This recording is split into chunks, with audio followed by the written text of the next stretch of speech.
تم کسی کی غیبت نہ کرو۔ اب دیکھیں بات سمجھنے کی ہے، اللہ نے کیا فرمایا؟ قولوا قولا سدیدا، سیدھی بات کہو، یہ نہیں کہا کہ سچ بولو۔ سمجھنے کی بات یہ ہے کہ غیبت کرتے وقت انسان سچ بولتا ہے۔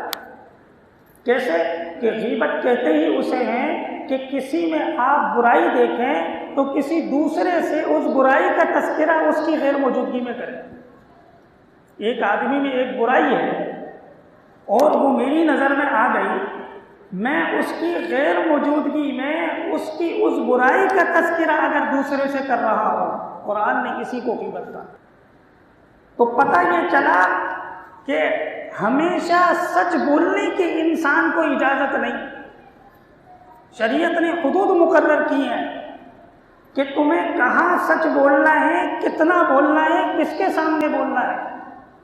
اگر کسی کی برائی تمہارے سامنے ہے تو تم اگر اس کے خیر خواہ ہو تو اس کی برائی کا اظہار اس کے سامنے خیر خواہانہ انداز سے کرو تاکہ وہ اس برائی سے باز آ جائے۔ اگر تم اس کی برائی کا تذکرہ دوسرے کے سامنے کرو گے تو تم نے اس کو رسوا کیا، اس کی بے عزتی تم نے کی، اس کی عزت نفس کو تم نے مجروح کیا۔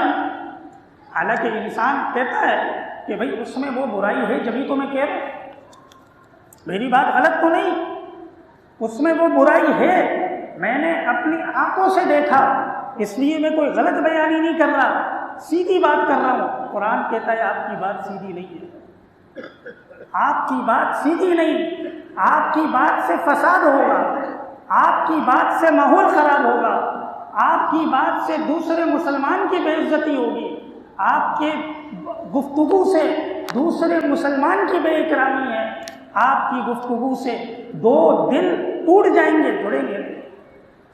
مجھے اگر یہ پتہ چل جائے کہ یہ شخص دوسروں سے میری برائی کرتا ہے، کیسے ممکن ہے کہ میرے دل میں اس کے لیے عزت